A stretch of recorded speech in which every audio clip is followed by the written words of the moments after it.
કૈલાસ ધામમાં નિત્ય કથા થાય છે કે મારે પૂછવું છે કે પૂછો. પાર્વતી માતાએ પ્રશ્ન કર્યો, તમારા ગળામાં જે મુંડ માળા છે તે કોના માથા? શિવજી આ શું પૂછો છો? હું તમને રામજીની કથા સંભળાવું, કૃષ્ણ કથા સંભળાવું, આ પૂછશો નહીં. માતાજી વિચાર કે નારદ કહેતો હતો એની વાત કઈ ખોટી પણ નથી, કહેવાની દાનત નથી. મને નારદે કહેલું કે તમે પૂછશો તો પણ એ તમને નહીં કહે. હું તમને રામકથા કૃષ્ણ કથા સંભળાવું. પાર્વતી માતાએ કહ્યું, આજે મારે રામકથા કૃષ્ણ કથા સાંભળવી જ નથી. તમારા ગળામાં મુંડ માળા કોના મસ્તકની છે? શિવજીએ વિચાર કર્યો, કોઈ દિવસ આવો પ્રશ્ન પૂછ્યો નથી. આજે એને કોઈ ગુરુ મળ્યો છે એવું લાગે કે બીજું પૂછો, કે બીજું મારે પૂછવું નથી, મારે આજ જાણવું છે. શિવજીએ કહ્યું કે તમે સાંભળશો તો તમને દુઃખ થશે અને તેથી હું તમને કહેતો નથી, મારે આ કથા કરવી નથી. માતાજીને આશ્ચર્ય થાય છે, ભલે દુઃખ થાય, મારે આજ જાણવું છે, મારે બીજું કઈ જાણવું છે. તમારા ગળામાં મુંડમાળા કોના મસ્તકની છે? શિવજી સમજી ગયા માનતી નથી, દુરાગ્રહ કરે છે. શિવજીએ કહ્યું, તારા જ મસ્તકની માળા મેં ગળામાં રાખી, કે મારા મસ્તકની માળા આપે ગળામાં રાખી, મારે મરવું પડે છે. જેનો જન્મ છે એનું મરણ થાય, મરવા માટે જ જન્મ થાય છે. જે મરે છે તે ફરીથી જન્મ લેવા માટે જ મરે છે. માતા પાર્વતીજીનો જન્મ નથી, માતાજીનું મરણ થતું નથી. આ તો લીલા છે. શિવજીએ કહ્યું, પ્રત્યેક કલ્પમાં દક્ષ પ્રજાપતિના ત્યાં સતી રૂપે તારો જન્મ થાય. દક્ષ મારું અપમાન કરે છે, તારાથી સહન થતું નથી, તું શ્રીઅંગ બાળી લે છે. તારો વિયોગ મને સહન થતો નથી, હું દોડતો ત્યાં આવું છું, શ્રીઅંગ બળી જાય છે, મને મસ્તક મળે છે, એ મસ્તક હું ગળામાં રાખું છું. મારા ગળામાં જે મુંડ માળા છે એ મુંડ માળામાં જેટલા મસ્તક છે એ બધા તારા જ છે, એટલા તારા જન્મ થયા. માતાજીને ઠીક લાગ્યું નહીં. આજ એવી કથા કરો કે કોઈ દિવસ મરવાનો પ્રસંગ આવે જ નહીં. મારે એવી કથા સાંભળવી છે કે કથા સાંભળ્યા પછી મરણ થાય નહીં, મરણ મહાદુઃખ છે. એવી અમર કથા કરો. શિવજીને આનંદ થયો. શિવજીએ કહ્યું કે આ કથા આજ સુધી મેં કોઈને કઈ સંભળાવી નથી, મારા હૃદયમાં જ રાખું છું. આ કથાના બધા જીવ અધિકારી નથી હોતા. કૈલાસ ધામમાં અનેક શિવ ભક્ત છે, શિવગણ છે, બધાને આજ્ઞા થઈ કે બહાર જાઓ, મારે એકાંતમાં બેસવું છે. એકાંતમાં શંકર પાર્વતી વિરાજમાન છે, વટવૃક્ષની છાયામાં બેઠા છે, પાર્વતી માતા શ્રોતા છે. એવી કથા કરો કે કોઈ દિવસ મરવાનો પ્રસંગ આવે નહીં. શિવજીએ કહ્યું કે એવી કથા હું તને સંભળાવીશ. મારી એવી ઈચ્છા છે, આંખ બંધ રાખીને કથા કરું ને તો ભગવાનના દર્શન કરતા કરતા હું બોલું. આંખ ઉઘાડી રાખવાથી જગત દેખાય છે, મારે ભગવાનના દર્શન કરતા કરતા બોલવું છે. માતાજીએ કહ્યું કે ભલે આપ આંખ બંધ રાખો, મારે તો અમર કથા સાંભળવી છે ને અમર થવું છે, કોઈ દિવસ મરવાનો પ્રસંગ આવે નહીં.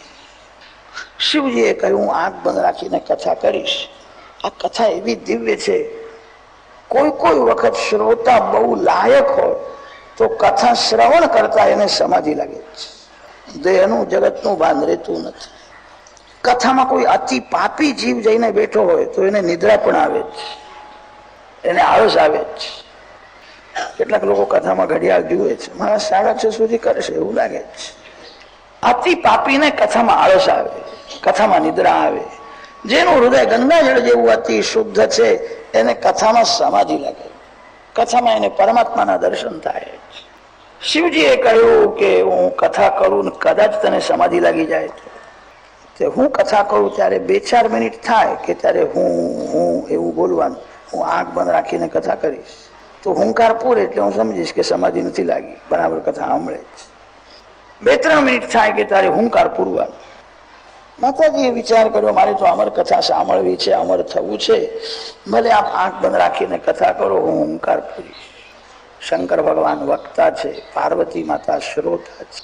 કૈલાસ ધામમાં એકાંતમાં વટવૃક્ષની છાયામાં આ અમર કથા થઈ. અમર કથાના આદિ વક્તા તો ભગવાન શંકર છે. માતા પાર્વતીજીને આ કથા સંભળાવી છે. પ્રથમ સ્કંદથી કથાનો આરંભ કર્યો. અમર કથા એ જ ભાગવતની કથા, વક્તા શ્રોતા અમર થાય છે. શિવજી કથાનો આરંભ કરે. દશમ સ્કંદની અતિ મધુર કથા છે.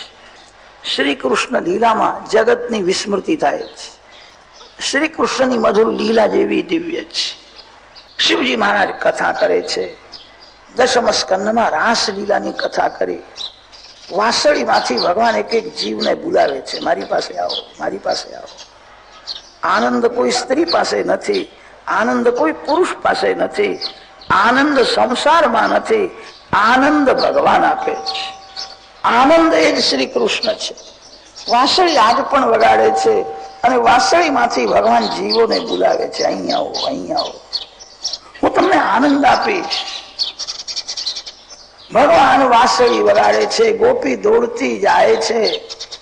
રાસલીલામાં જીવ ઈશ્વરના મિલનનું વર્ણન છે. શિવજીએ એવી કથા કરી. કથા શ્રવણ કરતા કરતા માતાજીને આત્મ સ્વરૂપમાં પરમાત્માના દર્શન થયા. જીવ શિવ એક થઈ ગયા. સમાધિ લાગી છે. રાસલીલાની કથા શ્રવણ કરતા પાર્વતી માતા સમાધિમાં છે.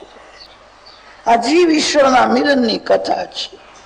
શિવજી આંખ બંધ રાખીને કથા કરે છે. માતાજીને સમાધિ લાગી. ભગવાનની લીલા છે. એક પોપટ તે ઝાડ ઉપર રહી ગયો. વટવૃક્ષની છાયામાં કથા થઈ છે. એ વટ ઉપર એક પોપટ બેઠો હતો. આ કથા સાંભળતો હતો.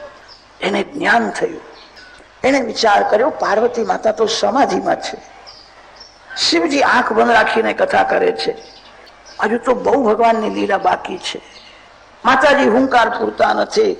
કદાચ શિવજી આંખ ઉઘાડે અને જુએ કે પાર્વતીજીને તો કથાનું ફળ મળ્યું છે, સમાધિ લાગી છે, પછી આગળની કથા કરશે નહીં. પોપટને જ્ઞાન થયું.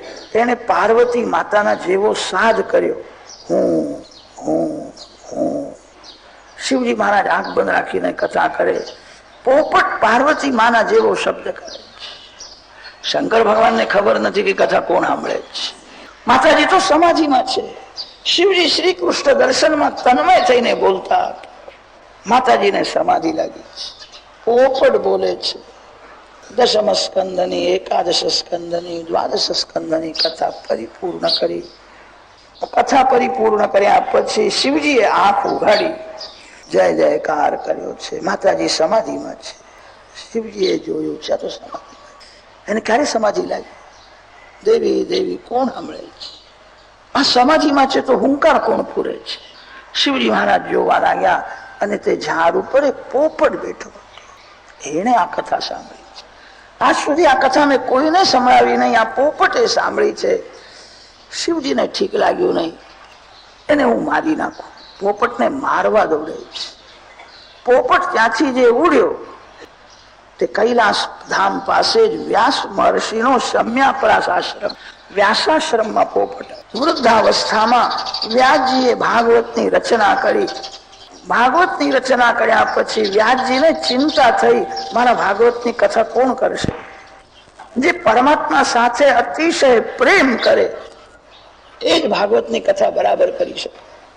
સંસારના જળ પદાર્થો સાથે જે બહુ પ્રેમ કરે છે એ ભાગવતની કથા શું કરશે?